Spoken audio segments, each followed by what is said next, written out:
welcome everybody to yet another happy hour at home. We're coming down the home stretch, I hope, anyway. Things are starting to look as if they might be freeing up for some of the locations. We haven't quite made it to the breweries yet, but today's show is about a state. Yes, we're going to another state today. It's about a state who has taken the next step and opened up their tap room. But before I get to that, it's what are we drinking?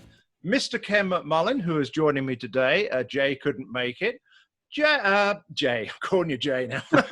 Ken, looks like you're sitting outside in the lovely weather in your backyard. What are you drinking? I'm drinking some beer that I made from Hop Vine. It's Brew Monkey, Belgian triple. Had a Belgian triple. A growler of it. Appropriate. I like that. I support that 100%. And below me, I might as well introduce him now, is the VP. I think you're the VP of Operations, right, Kevin? Director of Operations, that'll work. VP of Operations. Just I'll do it officially now then. VP of Operations for Barrel of Monks Brewing out of Boca Raton, Mr. Kevin Abbott. Welcome to our happy hour.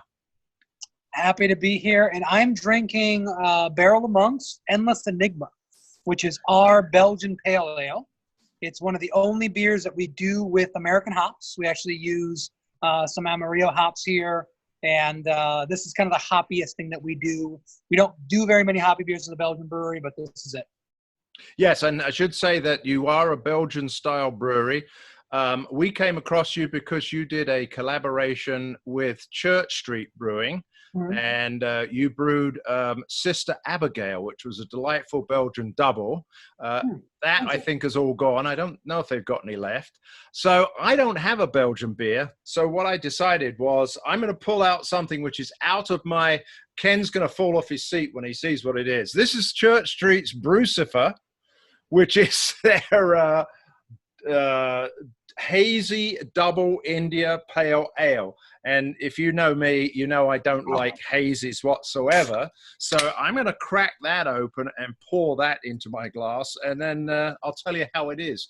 So Kevin, in Florida, which is where you are, Boca Raton, as I said, I think that means rat's mouth, doesn't it? It does, yes. Very charming. Yeah, charming. So you guys are now in the process of reopening the state up, and I think Florida always has been a little bit on the leading edge of not really doing coronavirus, as much as Illinois anyway, as much as lockdown. So tell us a little bit about what you went through, and then how you got to this point here, where now your tap room is reopened. And then tell us, what are the rules and regulations? So, yeah, it's been a wild ride like it has been throughout the entire country. I try to look at this and go, as bad as it is for us, I know that everybody else is going through it everywhere, and just to different degrees and, different rules and regulations, as you said. But so the bars and restaurants got shut down a little bit after, I believe, you guys up there in Illinois. And that really, we're a production brewery. We do tons of business to our tasting room, but that's a small fraction of what we do.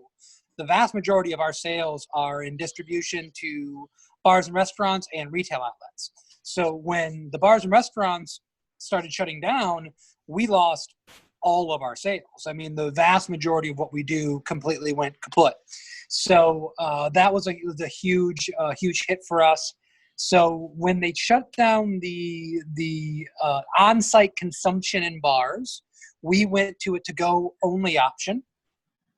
And in doing that, we kept as many people on payroll as we could for a few weeks, but it was just unsustainable for the long term, and we didn't know how long it was going to be happening for. So we ended up having to furlough pretty much all of our staff except for our taproom manager and our head brewer, including myself, who's one of the partners in the brewery, but I draw a salary. So, there wasn't a lot for me to do overseeing operations for distribution and everything else when we weren't doing anything. So we ended up doing that. But that only lasted for a couple weeks because we were able to get our PPP money.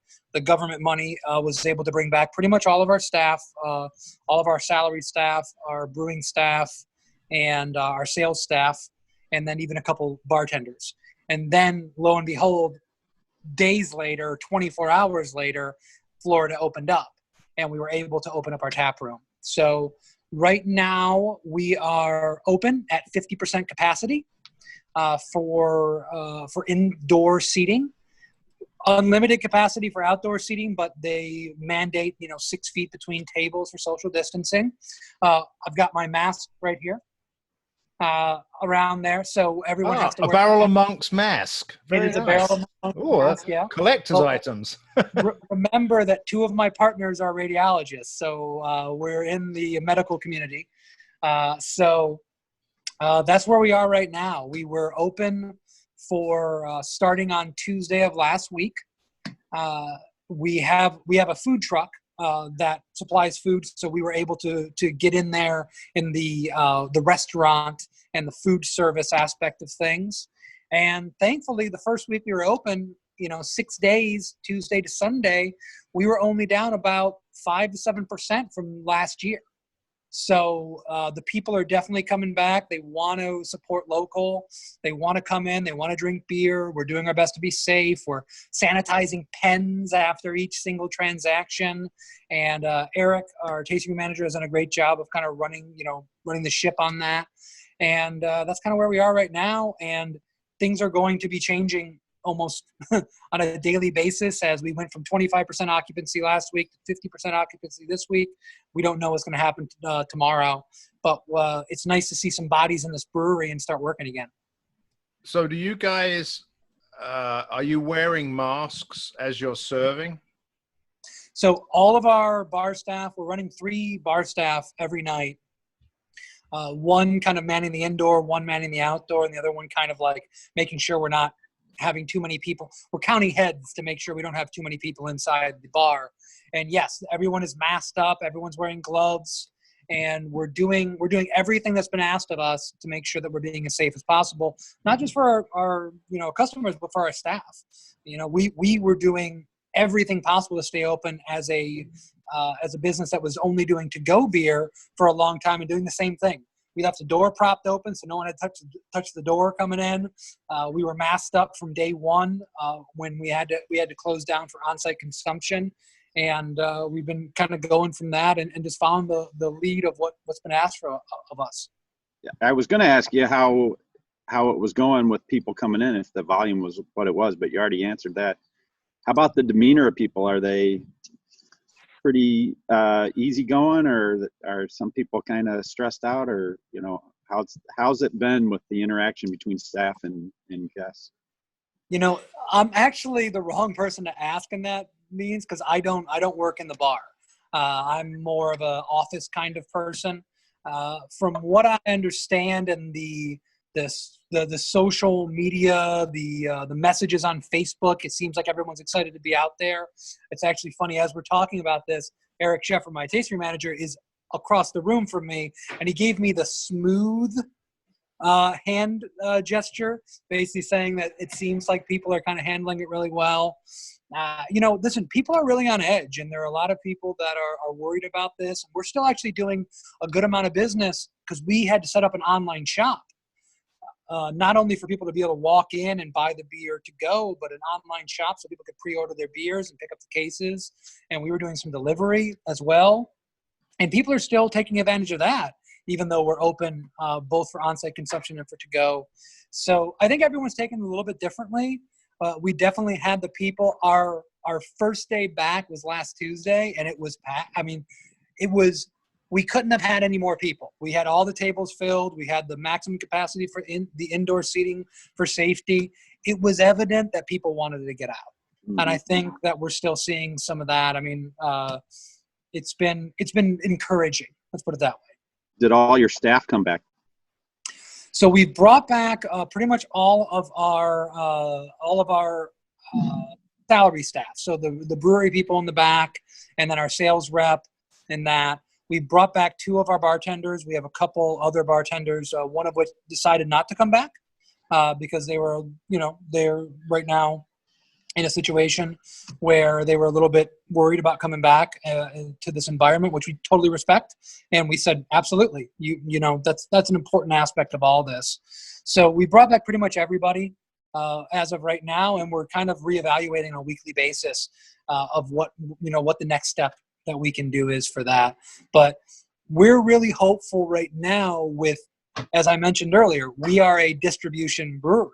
We could be doing gangbusters in the tasting room, but we're still not going to be able to sell 2,000 barrels worth of beer this year in our tasting room. So we're really encouraged by now what we're seeing out in the market with our sales rep, Sean, who's back on track right now. And that's going to be a big aspect of this entire thing. So in other words, the bars have opened up in general with the same restrictions of capacity limitations. To the best of my knowledge, restaurants have, but straight bars that have no food options and do not operate in that way have not yet. But there's also been, listen, I try to stay as up on the information as possible, but there are some times we just don't get the communication in the right way. But from what I understand, it's really restaurants so far, and we'll see the bars coming afterwards. So let me ask Ken, have you heard anything? What's the next phase for Illinois? I know you're probably keeping your thumb on what's going on. Well, nothing's really changed. They just keep saying, well, it looks like we're on the right path. The next phase for us is like the end of May, beginning of June.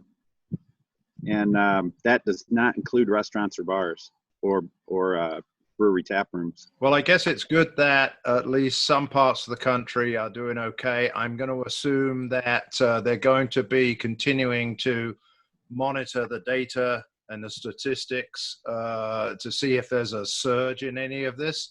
I've got a feeling people are being a lot more cautious these days.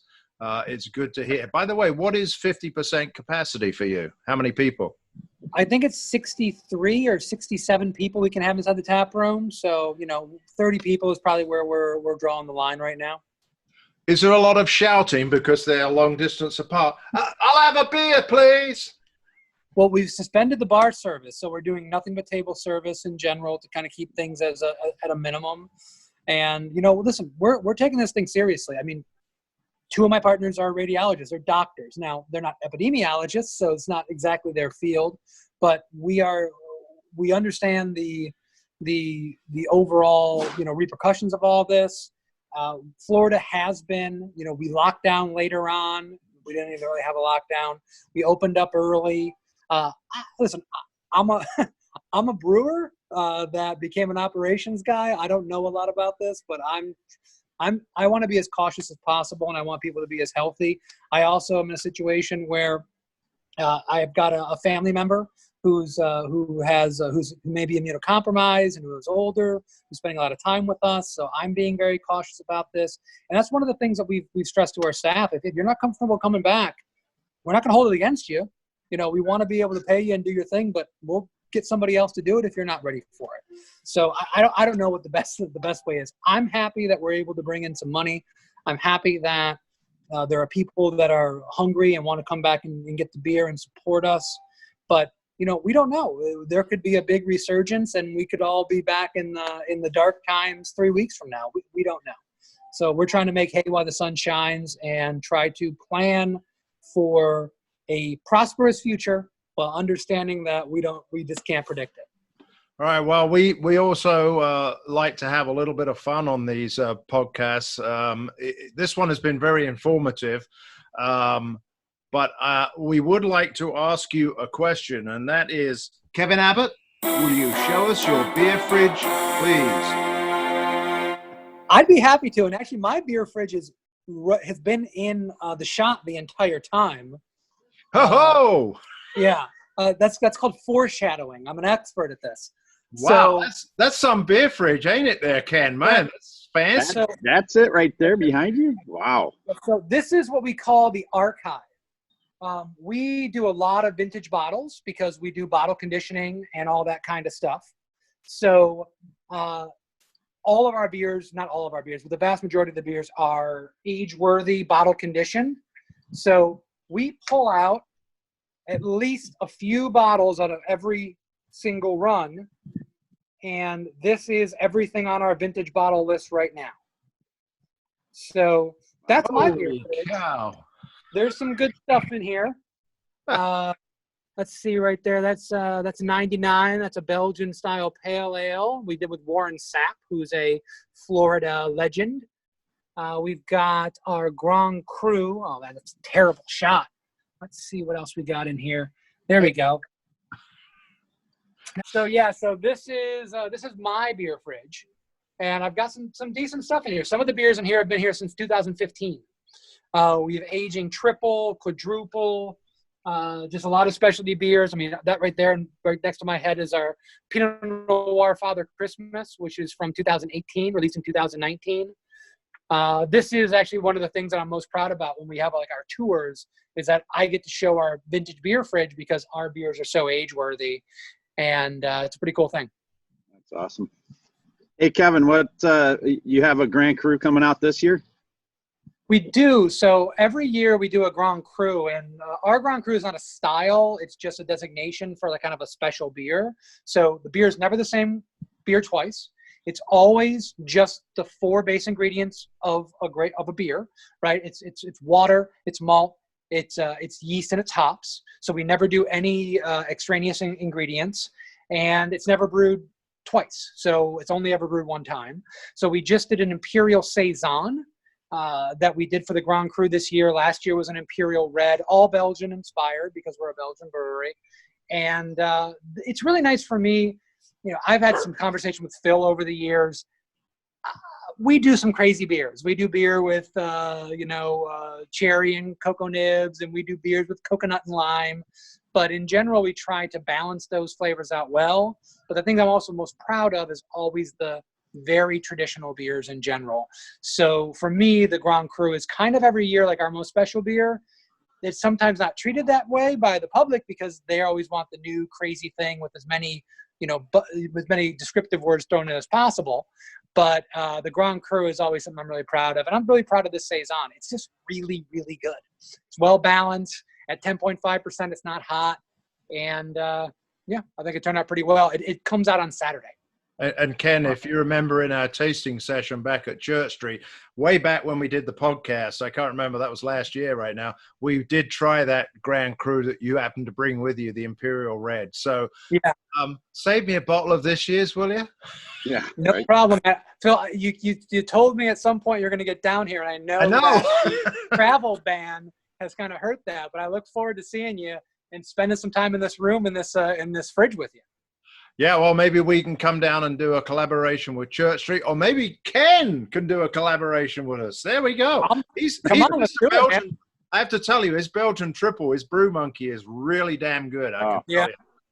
This is one of the few holdovers from the previous business that, we closed the last one and then started a new one. This is one of the few beers that came across. But great. Anyone doing a Belgian triple is a friend of mine. Well, thank you so much for spending some time with us, Kevin. I appreciate it. Hopefully the guys here in Illinois have got an idea of what's going on. I'm going to raise my, actually this isn't bad for a hazy. It's a little fruity for my liking. I like a little more pine, but it's pretty damn good, Church Street. So I'm going to say cheers from me. And cheers from me. And my glass is empty. I'm going to go get a new one. Well, damn it. Go get another one. Cheers. All the best. Cheers, guys. Thanks.